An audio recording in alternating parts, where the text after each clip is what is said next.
But here's something you don't have to be a conspiracy theorist to buy into.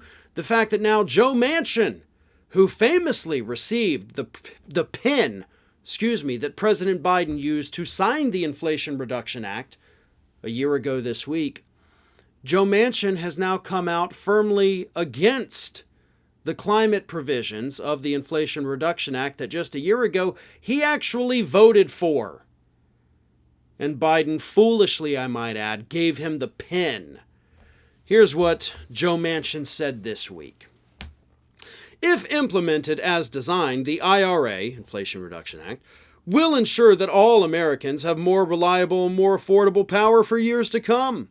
Going forward, I will push back on those who seek to undermine this significant legislation for their respective political agenda, and that begins with my unrelenting fight against the Biden administration's efforts to implement the IRA as a radical climate agenda instead of implementing the IRA that was passed into law.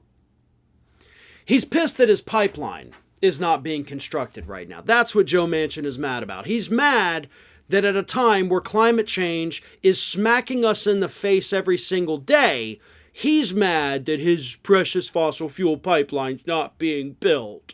Oh, how sad and sorry for you.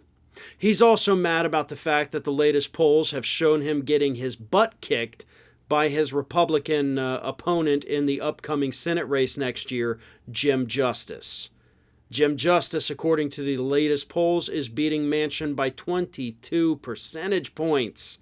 So Manchin is likely going to lose his job. So he has to do what he has to do to convince the people of West Virginia that, don't worry, I'm out there fighting for dirty energy. I know our state is ranked among the highest in the country in terms of cancer and, pollution-related illnesses, but I'm fighting to get you more. That's what he's fighting for. If you've never looked up the health statistics of the states of both West Virginia and Kentucky, they're two of the worst states in the country. Combined, they are the worst. Kentucky technically is the worst. West Virginia is right behind them, so they are the bottom two. But it is all deaths and all illnesses that you can trace back to corporate pollution that's causing these states to have the worst statistics. And Manchin's actually out there campaigning, saying, I'm going to make it worse for you. You know, all your loved ones who died of cancer? I'm going to make sure that you can have the same fate as them. That's what Manchin is promising by saying he's going to be fighting against the climate part of the Inflation Reduction Act.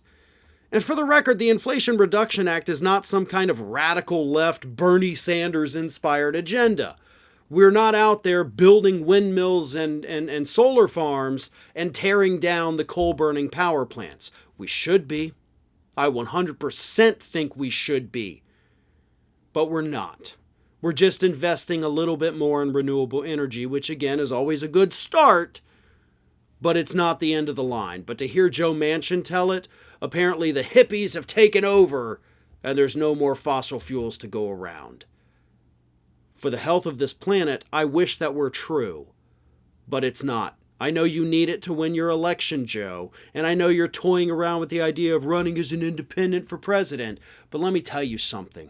You are no better than any of these other corporatist politicians out there pushing an anti-consumer agenda. That is what you are. And your policies have made your state, health-wise, one of the worst in this country.